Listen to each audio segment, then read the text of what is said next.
Okay, guys, the next section that we're going to cover is speakers. And this is where, you know, all of your stuff is in colloquy and stuff like that. So when they're talking in court, or when the attorneys are talking to each other in a deposition, this will be what it's like. And this, they kind of show you how to set it up. So. How do you pronounce that word again? Colloquy? Colloquy, yeah.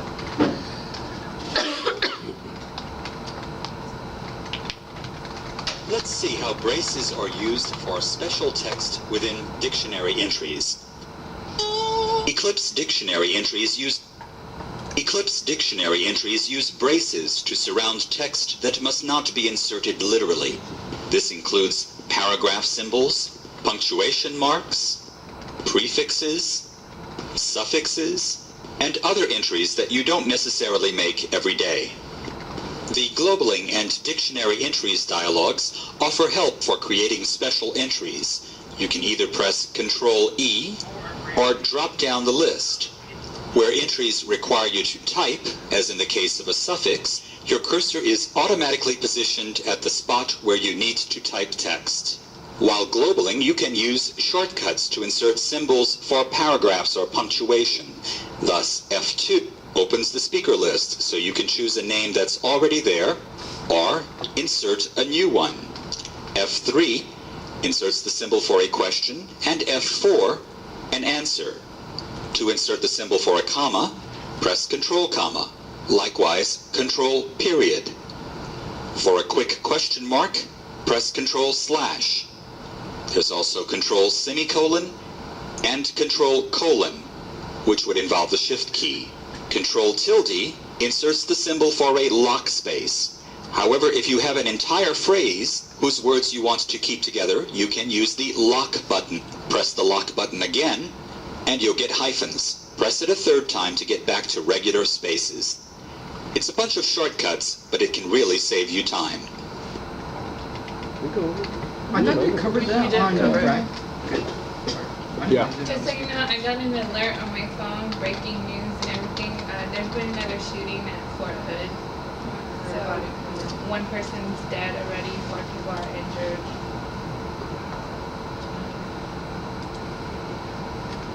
Where's Fort Hood?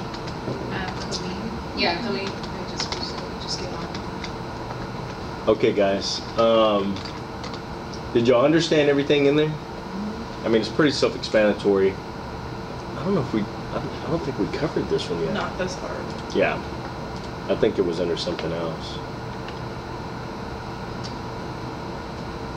It's probably prefixes and that's prefixes and suffixes. But anyway, I'll kind of go over it again, and then I'll kind of stop on some of the stuff that I think is... Let's see how braces are used for special text within dictionary entries. Eclipse dictionary entries use braces to surround text. Dictionary entries use braces to surround text that must not be inserted literally. This includes paragraph symbols, punctuation marks, prefix. And I told you guys about the brackets. The brackets, super important. Super important because Eclipse already knows what to do with it if you put it in the brackets. Not everything goes in the brackets, but like speaker identifications, prefixes, suffixes need to be in those brackets. Because if you don't, and you put the caret out here and put like PRE in here, all it's going to know what to do is put the PRE together with any other word. It's not going to know what to do. Here, it knows what to do. So like on suffixes where you're going to add an S or something like that, it already knows if it ends in like an E and it needs to be IES, you don't have to do any of that. It already tells, the software already tells itself what it needs to do. So you don't need to overthink it, okay?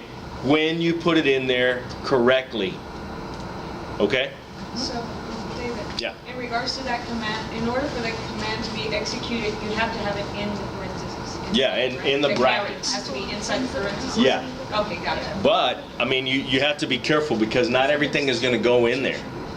You know, prefixes, suffixes, speaker identifications go in there, and it already knows how to set it up.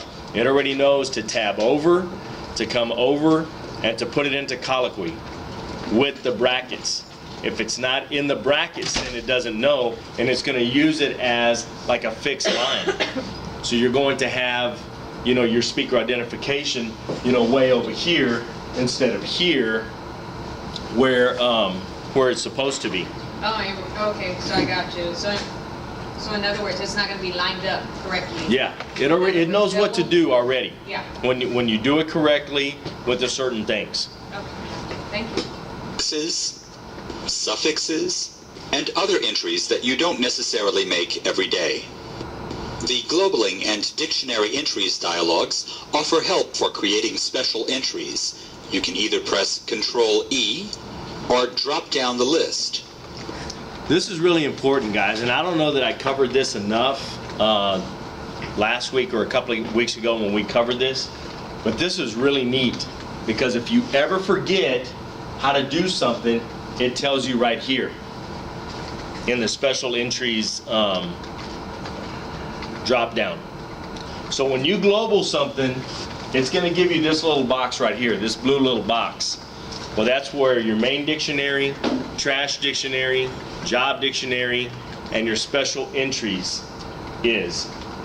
Okay? So when you go into special entries, this box is going to open up and it's going to tell you how to set it up. So if you want to,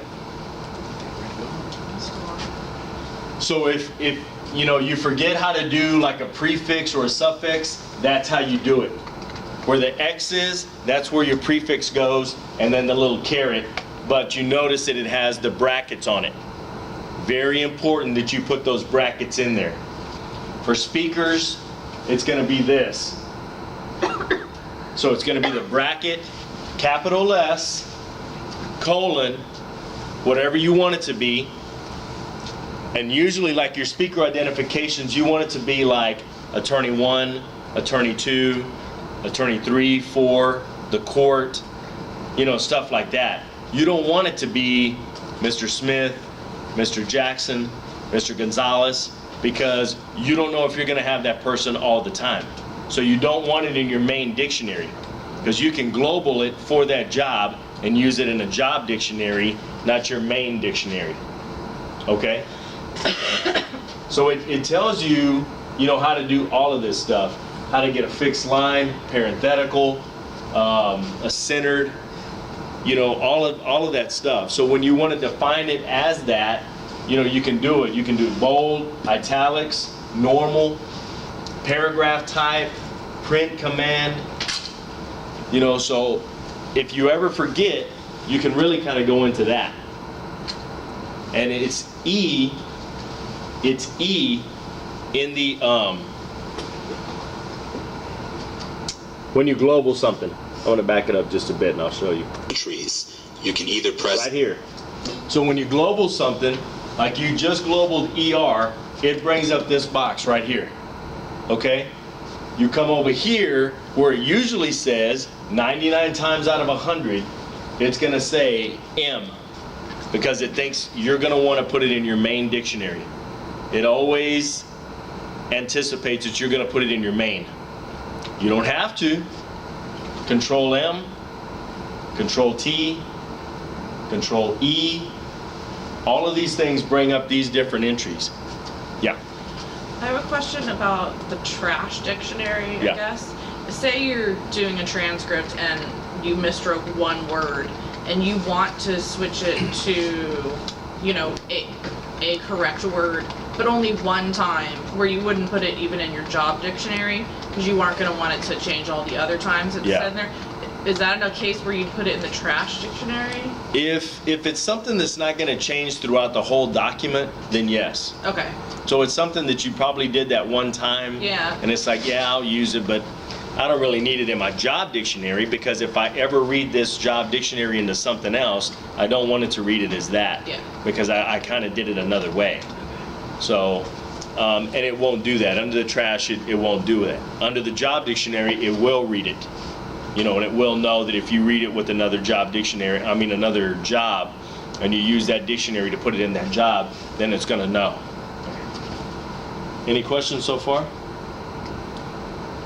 Kind of a lot of information right here, guys. A lot of information, but it's really important. I guess if we ever forget, we can just go back into the help tool and just look it up. Yeah, I mean, you can always look at these lessons again. You know, and if for some reason you don't understand, you guys have my number, my email address, whatever. Call me, text me. You know, hey, you know, under special entries when we're trying to define, you know, a prefix, you know, how do we do it? And, I don't have your number. huh? I had to get a new phone. I don't have your number. Okay, I'll give it to you when we take a break or whatever. But yeah, for those of you that don't have my number, I'll give it to you afterwards. Well, you know what? I'll give it to you right now just because it's on the video. And for those that don't have it on the video, it's 210-863-1588. So if for some reason, you know, you have a question about something, you're working on something, it's like, you know what? It's not doing what I need it to do. And, you know, maybe you're not explaining it to me correctly. You know, I'll call you back whenever I can get in front of my computer, and then we'll kind of walk through it together and we'll see if we can try to figure it out. But, you know, most of this stuff, you can go back and look at the lessons and you can kind of, you know, refresh or whatever. But the reason that, you know, I tell you guys that I want you to use the stuff that we learn every week. So that week, I want you to use all of that stuff that we learned that week. Okay? Because the more you use it, the more you're going to learn it. The more it's just going to come as, you're not going to have to think about it. Okay? So if you try to remember it, don't use it, a lot of times you're not going to remember. So this way, kind of use the stuff. Okay? Any questions so far? I have a question about the job dictionary. Yeah. You said that if you use a job dictionary for a different job, that might translate Yeah. as like whatever's in there. But why? I thought a job dictionary was only supposed to be like for a certain job. Like, why wouldn't you create another job dictionary for a different job? And you can. Oh. You can. So, good question. The reason you would want to use another job dictionary is, say, like I'm doing a capital murder. Well, I know that we're going to talk about this case every day for a month, maybe. We're going to be using the same terms, the same people, the same symbols for everybody is probably going to stay the same. So you don't want to have to go in and redefine all of that stuff when you've already defined it. And say you made a brief for something that conflicts with something else that's in your main dictionary. Like say you have, and I'll give it to you because this is what I use. TRPGS, transportation. It's a brief for transportation. I hit it twice, TRPGS twice, and that's my Texas Department of Protective and Regulatory Services. That's my brief for that. So I'm telling you that because, one, I learned a different brief because I'm not going to stroke that out every time. Texas Department, Protective. 6-7 strokes right there. 2 strokes. 2 strokes, and we hear it every day. Every day. So you don't want to use stuff like that. But say you're in a trial and you're hearing Texas Department of Protective and Regulatory Services. Like, you know what? I'm not stroking that every time. I know we're not going to hear transportation in this thing. I'm pretty sure. But if we do, I'll just use the maybe the asterisk with it, because I know if we hear transportation, it's not going to be very many times. But maybe the Texas Department of Protective and Regulatory Services is getting sued. Well, you're going to hear that a lot, either in a deposition or in a court hearing or whatever. So you want to use a symbol that you're going to use for it. Well, you can define it. You can define what usually is transportation to come out as Texas Department of Protective and Regulatory Services.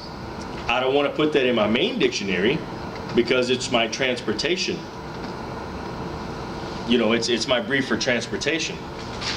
So you put it in your job dictionary Doesn't go in your main, and it just changes it in that job. And if you ever have to go back, you do another deposition, or you're in that same court hearing where you're hearing Texas Department of Protective and Regulatory Services, then you read that job in there because you already have the brief for it, and you remembered, hey, this is the deposition where we heard, you know, TDPRS or whatever, and that was the symbol that I used for it. That was the brief that I used for it. And you remember that and you hit it. If not, it's going to come up transportation every time, and then you're going to have to go in and define it. Okay? Yeah. So you're saying, like, for example, if, like, my brief for a burden of proof is the URP with the asterisk. Yeah. But I always forget to hit the asterisk, so it comes out burp. And Well, let me give you, I'll interrupt you for just a second. You're going to hear burden of proof 99% of the time more than you're going to hear somebody say burp. So I'd use burp with the asterisk, okay. because the other one, you don't want to work any harder than you have to. You know, so if you forget to do it, that's telling you something right there. It's too hard. I mean, not that it's too hard, but you just don't remember to do it. So you just hit it. My burden of proof is BURP. That's burden of proof. My burp is with the asterisk. Okay, that makes sense. So that's why you do it. So I mean, you know, you always want to use the one that you don't hear the most with the asterisk. So like, I've gotten to where I brief a lot of my stuff. Like doing is DOG. Well, conflicts with dog. Well, guess what? We don't hear dog that much or that often. So I use my dog with the asterisk because it saves me one stroke. Field and field. Field and filled. And filled. F-I-L. Come back D is F-I-L-L-E-D in English. Well, I don't want to have to stroke that out all the time. And if you use F-I-L-D, that's a field, like an open field. So the one that you hear the most is going to be F-I-L-L-E-D, because you're going to hear, you know, well, he filled in something more. Then you're going to hear field probably. But I mean, it, you know, depending on what you're doing, you can put it however you want, however it's easiest for you guys to do it. That's just easiest for me, and that's why I use the asterisk. The asterisk to me has become one of my best friends, because in briefing and stuff like that, I use it for everything. So, any other questions so far? Control E, or drop down the list. Where entries require you to type, as in the case of a suffix, your cursor is automatically positioned at the spot where you need to type text. See, and what it's telling you right there is when you drop this box down and it tells you, you know, whatever you want to do, all you do is highlight it, hit enter, and it automatically brings up this box right here, and it knows what to do. So if you want to hit suffix and you know that you're going to use it as a suffix, you don't have to cursor over. It already knows the cursor is going to go right here. So a prefix, it's going to set it up the same way. It's going to have the box right here. Nothing's going to be here. It's going to set up the two brackets with the caret. You don't have to position it anywhere. You just start typing, because you hit prefix, well, it's going to know to put it here. And then the caret's going to go after it, because it's going to use the word before whatever you're putting, like pre, re, any of that stuff. And it's going to put it before. So that's what's good about using this thing right here. Now you can go through and set it up. You can set it up however you want to. Like if you want to define it, you can highlight this, put the bracket, put the caret, put ER, and then close the bracket. If you want, that's the correct way to do it. But the shortcut way to do it is coming in here, Control E, opening the box, telling it what you want to do. I want the prefix, hit the prefix, it already sets it up for you. You type whatever the prefix is, hit enter, and it goes. That's what I was just about to ask you right now. You just answered my question. What's that? I was just about to ask you about that. How do you What? do the prefix? Well, you just answered it. Yeah. You click in that box right there and Yeah. you scroll down. So let me see if it'll While globaling, you can use let me see, because it'll come back. your cursor is automatically positioned at the spot where you need to type list. Okay, so what it's going to do is it's going to open this box right here. You come up here to prefix, put your cursor there, left click, right click, no, left click on it. It's gonna highlight it. You push enter, it already puts it in there, sets it up for you. You don't have to worry about where your cursor's going, anything. You type in ER, or, well, that's gonna be a suffix. You hit the suffix, enter, already sets it up, bracket, caret, bracket. You don't have to worry about positioning or anything. You just start typing ER. It already knows to put the bracket, caret. It already starts typing after the caret because it knows it's a suffix. You put in the ER, hit enter, it already knows. So whatever you hit ER with, it's gonna know that it puts it in as a suffix. Be real careful with that though, guys. Because if you use it for something else, it's going to use it as a suffix, so it's always going to put it together. So make sure that you want it defined as that. Okay? Does that make sense to you guys? Is it fair to say though it's pretty unlikely that we're going to be adding prefixes or suffixes because they're probably all loaded into the software already, or? What do you mean? It depends on your dictionary. For example, in Kissenberry's theory, we got a dictionary. It already had 275,000 entries. We loaded it up into our Eclipse. And so whatever was on that dictionary, Eclipse recognizes. Some of it we had to change because he uses ProCat and not Eclipse. So we had to go in and change all the stuff. Okay. You guys don't really start. all in there. Yeah, StenEd, you're going to need to define it. Yeah. Kissenberry, I don't know how that cat does it, but he adds everything together. So, and if that's the way you do it, then, but it's good to know how to do it. Right. Just in case there's a word out there that he didn't do it with, you're going to know how to do it. Okay? But, if, you need to know how to do this. You really need to know because, there may be, a couple of words or whatever, but even if you don't, this is the way you do it. Okay? Yeah, there's not a lot of court entries in his dictionary because he does closed captioning. Mm-hmm. So it's all stuff that you wouldn't necessarily hear in a courtroom. Yeah. Like all the briefs and stuff? Well, so he did the obvious ones like preponderance of the evidence and ladies and gentlemen of the jury. Beyond a reasonable doubt. Yeah, but the easier ones are kind of not in there. Any more questions so far? Where entries require you to type, as in the case of a suffix, your cursor is automatically positioned at the spot where you need to type text. While globaling, you can use shortcuts to insert symbols for paragraphs or punctuation. What it's telling you right here, guys, is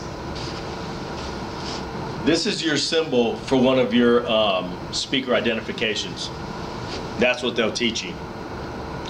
Screw and Jew are speaker identifications. I don't use them. Whatever. You can use whatever you want for your speaker identifications. I don't use them. A lot of people use them. This is kind of what you're taught in court reporting school, is that this is the pretty basic speaker identification. So, say you want to define it, highlight it, it'll give you, usually it already knows. Unless you're using something totally different, it's already going to know. A lot of times. The software is going to know Jew and screw are symbols for speaker identification. So over here in your magic keys or whatever, or your The magic number is where it comes The- up with the Auto Magic. Yeah, there you go. The Auto Magic is probably going to have it in there. Did you mean, It's a suggestion. screw as in, SKREW? Or did you mean speaker identification 1. Is that what it pops up as? Okay. Like when you hit whatever your speaker identification is, it pops up as speaker 1? Yeah. Okay. Yeah. That makes sense. So mine already comes up. I already have them defined. So when I hit it, it already comes up. So when I input my job, or I'm doing real time or whatever, and I hit the symbol, it already comes up. And say I left a letter out. You know, like one of my speaker identifications is SN period. 1, and then the bottom bank is 2, top bottom is 3, bottom top is 4. Does that make sense to you guys? So it's going to be SN period, J comma, SN comma, or J period. That would have worked. So it's 1, 2, 3, 4, and that gives me my 4 speaker identifications. I mean, it would work for me, but our period isn't FPLT. What is it? PP. And commas, WB. Good luck with that. But if you learn Stin Ed, ours is FPLT. Y'all know that? Okay. So mine kind of conflicts with, you know, there's really no SN period, but mine conflicts with J period. So if I have the capital J period, it kind of conflicts with that. I don't hear it that often, but I'll hit it J as in JAI. Then that tells me it's J period. You're like, well, what about the name J? I hit it twice. JJ. Hits it twice, and that gives me the name J. What about J period, J period? J period is JJ. See, I would have done JJ. Like the 2 J's. And you can. You can define it however you want. However works for you, you do it. If it comes to you quick enough, that's the whole thing about using briefs too. Is that you want something that's going to come easy, that you're going to remember, not something that, God, I know I have a brief for JJ and they're still talking, they're still going, and you're trying to think of the brief for JJ, and you just dropped 10 words trying to remember what the brief